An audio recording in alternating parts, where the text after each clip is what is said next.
ಆತ್ಮೀಯ ಬಂಧುಗಳೇ, ಶ್ರೀಮದ್ ಭಾಗವತಂ ಸ್ಕಂದ 3 ಭಾಗ 1 ಅಧ್ಯಾಯ 13 ವರಾಹವತಾರ. ಇದರಿಂದ ಇವತ್ತು 4 ಶ್ಲೋಕಗಳನ್ನು ತಿಳ್ಕೊಳ್ಳೋಣ. ಶ್ಲೋಕ 14. ಮನುರುವಾಚ ಆದೇಶೇಹಂ ಭಗವತೋ ವರ್ತೇಯಾಮೀವ ಸೂದನ ಸ್ಥಾನಂ ತ್ವಿಹಾನುಜಾನೀಹಿ ಪ್ರಜಾನಾಂ ಮಮ ಚ ಪ್ರಭೋ. ಅನುವಾದ.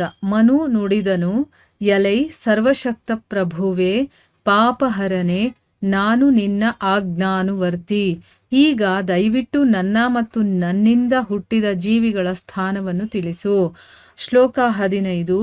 ಯದೋಕ ಸರ್ವಭೂತಾನಾಂ ಮಹಿಮಗ್ನಾ ಮಹಾಂಭಸಿ ಅಸ್ಯಾ ಉದ್ಧರಣೆ ಯತ್ನೋ ದೇವದೇವ್ಯಾ ವಿಧೀಯತಾಂ. ಅನುವಾದ.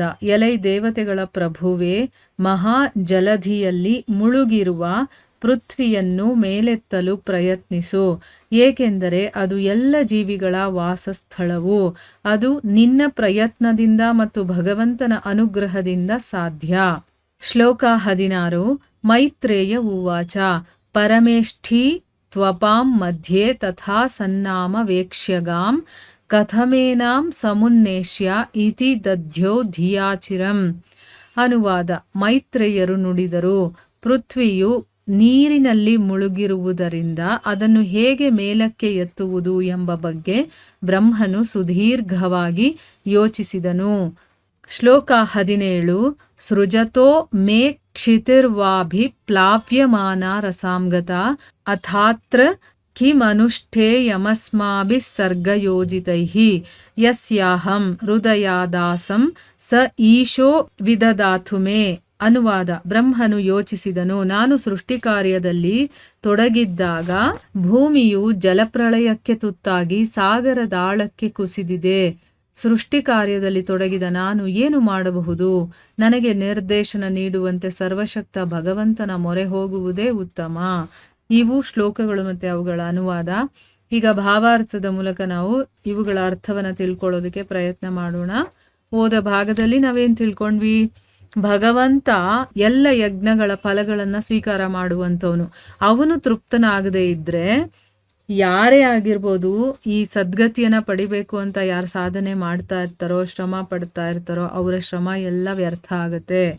ಯಾಕೆ ಅಂತಂದರೆ ಅವನು ಅಂತಿಮ ಆತ್ಮ. ಅದಕ್ಕೋಸ್ಕರ ಅವನನ್ನು ತೃಪ್ತಿಪಡಿಸಿದ್ರೆ ಅಥವಾ ಅವನನ್ನು ತೃಪ್ತಿ ಪಡಿಸ್ಲಿಲ್ಲ ಅಂತಂದರೆ ಖಂಡಿತವಾಗ್ಲೂ ಕೂಡ ನಾವು ಸ್ವಹಿತಗಳನ್ನು ಉಪೇಕ್ಷೆ ಮಾಡ್ದಂಗೆ ಲೆಕ್ಕ. ಅಂದರೆ ನಾವು ನಮ್ಮನ್ನು ನಾವು ನೆಗ್ಲೆಕ್ಟ್ ಮಾಡ್ದಂಗೆ ಅರ್ಥ ಅಂತ ತಿಳ್ಕೊಂಡ್ವಿ. ಈಗ ಇಲ್ಲಿ ಏನು ಹೇಳ್ತಾ ಇದ್ದಾರೆ ಅಂತಂದರೆ, ಈಗ ಮನು ಹೇಳ್ತಾನೆ, ಎಲೈ ಸರ್ವಶಕ್ತ ಪ್ರಭುವೆ, ಅಂದರೆ ನೀನು ಏನು ಬೇಕಾದರೂ ಮಾಡಬಹುದು, ಮತ್ತು ಪಾಪಹರಣೆ, ಪಾಪವನ್ನು ಹರಣ ಮಾಡುವಂಥವನು, ನಾನು ನಿನ್ನ ಆಜ್ಞಾನುವರ್ತಿ, ನೀನು ಹೇಳ್ದಂಗೆ ಕೇಳುವಂಥವು ನಾನು. ಈಗ ದಯವಿಟ್ಟು ನಾನು ಮತ್ತು ನನ್ನಿಂದ ಹುಟ್ಟಿದಂತಹ ಜೀವಿಗಳ ಸ್ಥಾನವನ್ನು ತಿಳಿಸು, ಅವರೆಲ್ಲ ಎಲ್ಲಿರಬೇಕು ಏನು ಅನ್ನೋದನ್ನು ತಿಳಿಸು ಅಂತ ಹೇಳ್ತಾ ಇದ್ದಾನೆ. ಆಮೇಲೆ ಹೇಳ್ತಾನೆ, ಯಾಕೆ ಆ ರೀತಿ ಕೇಳ್ತಾ ಇದ್ದಾನೆ ಅಂತಂದರೆ, ಎಲೈ ದೇವತೆಗಳ ಪ್ರಭುವೆ, ಅಂದರೆ ದೇವತೆಗಳಿಗೆಲ್ಲ ಒಡೆಯ ಯಾರು ಅಂತಂದರೆ ಬ್ರಹ್ಮ. ಮಹಾ ಜಲಧಿಯಲ್ಲಿ ಮುಳುಗಿರುವಂಥ ಪೃಥ್ವಿಯನ್ನು ಮೇಲಕ್ಕೆತ್ತೋದಕ್ಕೆ ನೀನು ಪ್ರಯತ್ನ ಮಾಡು. ಅಂದರೆ ಇಲ್ಲಿ ಈಗ ಈ ಒಂದು ಭೂಮಿ ಇದೆಯಲ್ಲ, ಇದು ಆಳವಾಗಿ ನೀರಿನಲ್ಲಿ ಮುಳುಗೋಗಿದೆ, ಮಹಾಜಲದಿಯಲ್ಲಿ ಮುಳುಗೋಗಿದೆ. ಅದನ್ನು ನೀನು ಮೇಲಕ್ಕೆತ್ತು. ಯಾಕೆ ಅಂತಂದರೆ ಅದು ಎಲ್ಲ ಜೀವಿಗಳ ವಾಸಸ್ಥಾನ. ಭೂಮಿ ಇಲ್ಲ ಅಂತಂದರೆ ಜೀವಿಗಳು ಎಲ್ಲಿ ವಾಸ ಮಾಡ್ತಾರೆ? ಇಲ್ಲ ಅಲ್ವಾ? ಅದಕ್ಕೋಸ್ಕರ ಅದು ನಿನ್ನ ಪ್ರಯತ್ನದಿಂದ ಮತ್ತು ಭಗವಂತನ ಅನುಗ್ರಹದಿಂದ ಮಾತ್ರ ಸಾಧ್ಯ ಅಂತನ್ಬಿಟ್ಟು ಮನು ಹೇಳ್ತಾ ಇದ್ದಾನೆ. ಭಾವಾರ್ಥದಲ್ಲಿ ಗುರುಗಳು ಹೇಳ್ತಾ ಇದ್ದಾರೆ, ಈ ಸಂಬಂಧದಲ್ಲಿ ಪ್ರಸ್ತಾಪಿಸಲಾಗಿರುವ ಮಹಾ ಜಲದಿಯು ಅರ್ಧದಷ್ಟು ಬ್ರಹ್ಮಾಂಡವನ್ನು ತುಂಬಿರುವ ಗರ್ಭೋದಕ ಸಾಗರ. ಅಂದರೆ ಏನು? ಇಲ್ಲಿ ಯಾವುದ್ರ ಬಗ್ಗೆ ಮಾತಾಡ್ತಾ ಇರೋದು? ಮಹಾಜಲದಿ ಅಂತ ಹೇಳಿದಾರಲ್ಲ, ಅಂದರೆ ಇಲ್ಲಿ ಗರ್ಭೋದಕ ಸಾಗರದ ಬಗ್ಗೆ ಹೇಳ್ತಾ ಇರೋದು ಅಂತ ಇಲ್ಲಿ ಹೇಳ್ತಾ ಇದ್ದಾರೆ. ಇನ್ನು ಮುಂದುವರೆದು ಮೈತ್ರೇಯರು ಹೇಳ್ತಾರೆ, ಪೃಥ್ವಿ ನೀರಿನಲ್ಲಿ ಮುಳುಗಿರೋದ್ರಿಂದ ಅದನ್ನು ಹೇಗೆ ಮೇಲಕ್ಕೆ ಎತ್ತೋದು ಅನ್ನೋದ್ರ ಬಗ್ಗೆ ಈಗ ಬ್ರಹ್ಮ ಸುದೀರ್ಘವಾಗಿ ಯೋಚನೆ ಮಾಡ್ತಾನೆ. ಮನು ಹೇಳ್ತಾನಲ್ವಾ, ಇವಾಗ ನೀವು ಪ್ರಜೆಗಳನ್ನು ಸೃಷ್ಟಿ ಮಾಡಿ ಅಂತ ಹೇಳಿದಾರ, ಮಕ್ಕಳನ್ನು ಪಡೀರಿ ಅಂತ ಹೇಳಿದ್ದೀರಾ, ಇನ್ನೂ ಈ ಸೃಷ್ಟಿ ದೊಡ್ಡದಾಗಿ ಬೆಳಿಬೇಕು ಅಂತ ಹೇಳ್ತಾ ಇದ್ದೀರಾ. ಆದರೆ ಅವರು ವಾಸ ಮಾಡೋದಕ್ಕೆ ಪೃಥ್ವಿನೇ ಇಲ್ವಲ್ಲ, ಅದು ನೀರಿನ ಒಳಗಡೆ ಮುಳುಗೋಗಿದೆ, ಅದನ್ನು ಮೇಲಕ್ಕೆ ಎತ್ತಿ ಅಂತ ಹೇಳಿದಾಗ ಬ್ರಹ್ಮ ಈಗ ಹೇಗೆ ಅದನ್ನ ಮೇಲಕ್ಕೆತ್ತೋದು ಅನ್ನೋದ್ರ ಬಗ್ಗೆ ಅವನು ಯೋಚನೆ ಮಾಡ್ತಾ ಇದ್ದಾನೆ. ಭಾವಾರ್ಥದಲ್ಲಿ ಗುರುಗಳು ಹೇಳ್ತಾರೆ, ಜೀವ ಗೋಸ್ವಾಮಿಗಳ ಪ್ರಕಾರ ಇಲ್ಲಿ ವರ್ಣಿಸಲಾಗಿರುವ ವಿಷಯಗಳು ಬೇರೆ ಬೇರೆ ಕಲ್ಪಗಳಿಗೆ ಸೇರಿದವು. ಪ್ರಸ್ತುತ ವಿಷಯವು ಶ್ವೇತವರಾಹ ಕಲ್ಪಕ್ಕೆ ಸಂಬಂಧಿಸಿದ್ದು. ಈ ಅಧ್ಯಾಯದಲ್ಲಿ ಚಾಕ್ಷುಷ ಕಲ್ಪದ ವಿಷಯವನ್ನು ಚರ್ಚಿಸಲಾಗುವುದು.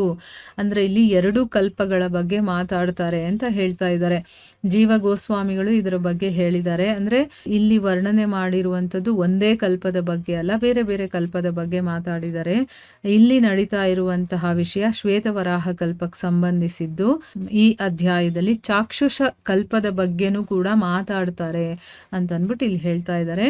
ಮುಂದುವರೆದು ಬ್ರಹ್ಮ ಯೋಚನೆ ಮಾಡ್ತಾನೆ. ಏನು ಅಂತ ಯೋಚನೆ ಮಾಡ್ತಾನೆ?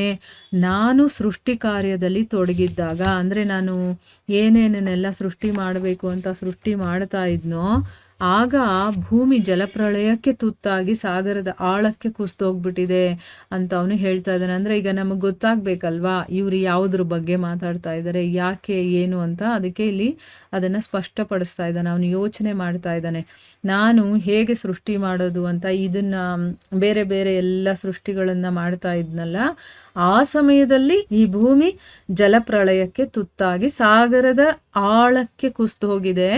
ಸೃಷ್ಟಿ ಕಾರ್ಯದಲ್ಲಿ ತೊಡಗಿದ್ದಂಥ ನಾನೇನು ಮಾಡಬಹುದು ಈಗ ನಾನು ಏನು ಮಾಡಿದ್ರೆ ಸರಿ ನನಗೆ ಗೊತ್ತಿಲ್ಲ. ಯಾಕಂದರೆ ನಾನು ಸೃಷ್ಟಿ ಕಾರ್ಯ ಮಾಡಬೇಕಿತ್ತು. ಆ ಕಡೆ ಗಮನ ಹರಿಸಿದಾಗ ಈ ಕಡೆ ಪೃಥ್ವಿ ಏನಾಗಿದೆ, ಒಳಗಡೆ ಹೊರಟೋಗಿದೆ. ಈಗ ನನಗೆ ನಿರ್ದೇಶನ ಕೊಡುವಂಥ ಸರ್ವಶಕ್ತ ಭಗವಂತ ಇದ್ದಾನಲ್ಲ, ಅವನಿಗೆ ನಾನು ಮೊರೆ ಹೋಗಬೇಕು. ಯಾಕೆ ಅಂತಂದರೆ ನನಗೇನು ಗೊತ್ತಾಗೋದಿಲ್ವೋ, ನನಗೆ ಇನ್ಸ್ಟ್ರಕ್ಷನ್ ಕೊಡೋನು ಯಾರು? ನನಗಿಂತ ಮೇಲಿರೋನು ಇವಾಗ ಅವನೊಬ್ಬನೇನೆ. ಈಗ ನಮಗಿಂತ ಮೇಲೆ ಬೇಕಾದಷ್ಟು ಜನ ಇದ್ದಾರೆ, ಅವ್ರು ಯಾರನ್ನಾದರೂ ನಾವು ಕೇಳ್ಕೊಬೋದು. ಆದರೆ ಬ್ರಹ್ಮನಿಗಿಂತ ಮೇಲಿರೋನು ಅಂತಂದರೆ ಭಗವಂತನೇ. ಅವನಿಗಿಂತ ಕೆಳಗಡೆ ಇರೋರೆಲ್ಲ ಅವನು ಹೇಳ್ದ ಕೇಳೋರು, ಅವನಿಂದ ತಿಳ್ಕೊಳ್ಳೋ ಅಂಥವ್ರಲ್ವಾ. ಅದಕ್ಕೋಸ್ಕರ ಈಗ ಭಗವಂತ ಏನು ನಿರ್ದೇಶನ ಕೊಡ್ತಾನೋ ಆ ರೀತಿ ಮಾಡಬೇಕು. ಈಗ ಅವನ ಮೊರೆ ಹೋದ್ರೇನೆ ನನಗೆ ಇದಕ್ಕೊಂದು ಸೊಲ್ಯೂಷನ್ ಸಿಗೋದು ಅನ್ನೋದು ಅವನು ಯೋಚನೆ ಮಾಡ್ಕೊಳ್ತಾನೆ. ಈಗ ಭಾವಾರ್ಥದಲ್ಲಿ ಗುರುಗಳೇನು ಹೇಳಿದ್ದಾರೆ ಅಂತ ತಿಳ್ಕೊಳ್ಳೋಣ. ಭಗವಂತನ ಆಪ್ತ ಸೇವಕರಾದ ಭಕ್ತರು ತಮ್ಮ ಕರ್ತವ್ಯ ನಿರ್ವಹಣೆಯಲ್ಲಿ ಕೆಲವೊಮ್ಮೆ ದಿಗ್ಭ್ರಾಂತರಾಗುತ್ತಾರೆ. ಆದರೆ ಅವರು ಎಂದೂ ನಿರುತ್ಸಾಹಗೊಳ್ಳುವುದಿಲ್ಲ. ಭಗವಂತನಲ್ಲಿ ಅವರಿಗೆ ಸಂಪೂರ್ಣ ನಂಬಿಕೆ ಇದೆ. ಅವನು ಭಕ್ತರ ಸುಲಲಿತ ಪ್ರಗತಿಗೆ ಹಾದಿಯನ್ನು ಸುಗಮಗೊಳಿಸುತ್ತಾನೆ.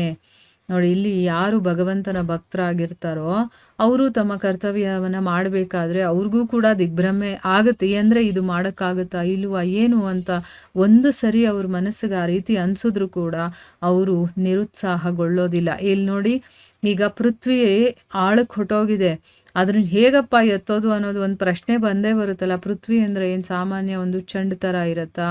ಎಷ್ಟು ದೊಡ್ಡದಾಗಿರುತ್ತೆ. ಅದನ್ನು ಹೇಗೆ ನೀರಿನಿಂದ ಮೇಲಕ್ಕೆ ಎತ್ತೋದು ಅನ್ನೋದು ಒಂದು ದೊಡ್ಡ ವಿಷಯನೇ. ಆದರೆ ಭಗವತ್ ಭಕ್ತರಿಗೆ ಆಗಲಿಲ್ಲ ಅಂತಂದ್ರೂ ಕೂಡ ಅವರು ಉತ್ಸಾಹವನ್ನು ಕಳ್ಕೊಳ್ಳೋದಿಲ್ಲ. ಯಾಕೆ? ಅವರಿಗೆ ಭಗವಂತನಲ್ಲಿ ನಂಬಿಕೆ ಇರುತ್ತೆ. ಅದೇ ರೀತಿ ನಾವು ಕೂಡ ನಾವೇನಾದರೂ ಮಾಡೋದಕ್ಕೆ ಹೊರಟಿದ್ದಾಗ ಭಕ್ತಿಯಲ್ಲಿ, ಭಕ್ತಿ ಸೇವೆಯಲ್ಲಿ, ಅಥವಾ ಕೇಳೋದಾಗಿರ್ಬೋದು, ಅಥವಾ ಭಗವಂತನ ಒಂದು ಕೆಲಸ ಆಗಿರಬಹುದು, ಏನಾದರೂ ಒಂದು ಭಗವಂತನ ಚರ್ಚೆ ಆಗಿರಬಹುದು, ಅಥವಾ ಯಾವುದಾದ್ರೂ ಒಂದು ಸತ್ಸಂಗದ ಆಯೋಜನೆ ಮಾಡಿರೋದು, ಏನೇ ಆಗಿರಲಿ ನಮಗಿದು ಆಗಲ್ಲಪ್ಪ ಅಂತ ಅನ್ಕೋಬಾರ್ದು. ಯಾಕೆ ಅಂತಂದರೆ ನಾವು ಒಳ್ಳೆ ಕೆಲಸ, ಅದರಲ್ಲೂ ಕೂಡ ಭಗವಂತನ ಕೆಲಸ ಅಂತ ಮಾಡ್ತಾ ಇರಬೇಕಾದ್ರೆ ಅದಕ್ಕೆ ಎಷ್ಟೇ ಕಷ್ಟದ್ದಾಗಿದ್ರೂ ಕೂಡ ಅವನ ಮೇಲೆ ನಮಗೆ ನಂಬಿಕೆ ಇರಬೇಕು. ನಾನು ಮಾಡೇ ಮಾಡ್ತೀನಿ, ನನ್ನ ಕೈಯಲ್ಲಿ ಆಗೇ ಆಗುತ್ತೆ. ಯಾಕೆ ಅಂತಂದರೆ ಭಗವಂತನ ಸಹಾಯ ನಮ್ಮ ಮೇಲಿದೆ, ಅವನ ಕೃಪೆ ನಮ್ಮ ಮೇಲಿದೆ, ಅವನ ಬಗ್ಗೆ ನಮಗೆ ಕಂಪ್ಲೀಟ್ ನಂಬಿಕೆ ಇತ್ತು ಅಂತಂದರೆ ಆ ಕೆಲಸ ಆಗೇ ಆಗುತ್ತೆ. ಯಾಕಂದರೆ ಭಗವಂತ ಯಾವತ್ತೂ ಭಕ್ತರ ಕೈ ಬಿಡೋದಿಲ್ಲ. ಅವ್ರು ಏನಾದರೂ ಕಷ್ಟ ತೊಂದರೆಗಳು ಏನು ಬಂದರೂ ಕೂಡ ಆ ಭಕ್ತರ ಒಂದು ಪ್ರಗತಿಗೆ ದಾರಿಯನ್ನು ಅವನು ಸುಗಮ ಮಾಡಿಕೊಡ್ತಾನೆ. ಆರಾಮಾಗಿ ನಾವು ಹೋಗೋ ರೀತಿ ಮಾಡಿಕೊಡ್ತಾನೆ. ಇದು ನಮ್ಮ ಜೀವನದಲ್ಲೂ ಕೂಡ ನಮಗೆ ಅನುಭವ ಆಗಿರುತ್ತೆ. ನಾವು ಅದನ್ನು ಗಮನಿಸ್ಬೇಕಷ್ಟೇನೆ. ನಮ್ಗೆ ಅನಿಸಿರುತ್ತೆ, ಅಯ್ಯೋ ನಾನು ಇದಾಗಲ್ಲ ಅಂದ್ಕೊಂಡೆ, ಹೇಗಾಯ್ತಪ್ಪ ಅಂತ. ಇವತ್ತು ನಾನು ಕೇಳೋಕ್ಕೆ ಆಗಲ್ಲ ಅಥವಾ ಓದೋಕ್ಕೆ ಆಗಲ್ಲ ಅಂದ್ಕೊಂಡಿದ್ದೆ, ಆದರೆ ನೋಡಿದ್ರೆ ಎಷ್ಟು ಚೆನ್ನಾಗಿ ಇವತ್ತು ಕೆಲಸ ಆಗೋಯ್ತು. ಯಾಕೆ? ನಮ್ಮ ಮನಸ್ಸಿನಲ್ಲಿರುವಂತಹ ಆ ಭಾವನೆ ಏನಿದೆ, ಆ ತುಡಿತ ಏನಿದೆ, ಅದು ಭಗವಂತನಿಗೆ ಗೊತ್ತಾಗುತ್ತಲ್ವಾ. ಸೊ ಎಷ್ಟೇ ಕಷ್ಟ ಆದರೂ, ಏನೇ ಸಂದರ್ಭಗಳಿದ್ರೂ ಕೂಡ ನಮಗೆ ಬೇಕಾಗಿರೋದು ಆ ಮಾರ್ಗವನ್ನು ಅವನು ಸಲೀಸ್ ಮಾಡಿಕೊಡ್ತಾನೆ. ಆಗ ನಾವು ಆರಾಮಾಗಿ ಅದನ್ನು ಮಾಡಿಬಿಡ್ತೀವಿ. ನಮಗೆ ಅನಿಸುತ್ತೆ, ಅಯ್ಯೋ ನನಗೆ ಅಂದ್ಕೊಂಡೇ ಇರಲಿಲ್ಲ ಇಷ್ಟೆಲ್ಲ ನಾನು ಕೇಳ್ತೀನಿ, ಅಥವಾ ಇಷ್ಟೆಲ್ಲ ನಾನು ಓದ್ತೀನಿ, ಅಥವಾ ಇಷ್ಟೆಲ್ಲ ನಾನು ಜಪ ಮಾಡ್ತೀನಿ. ಏನೇ ಆಗಿರ್ಬೋದು, ಅದು ಭಗವಂತನ ವಿಷಯದಲ್ಲಿ ಆ ಭಗವಂತನ ಇಂದ್ರಿಯಗಳನ್ನು ತೃಪ್ತಿಪಡಿಸೋದೇ ನಮ್ಮ ಕೆಲಸ ಅಲ್ವಾ.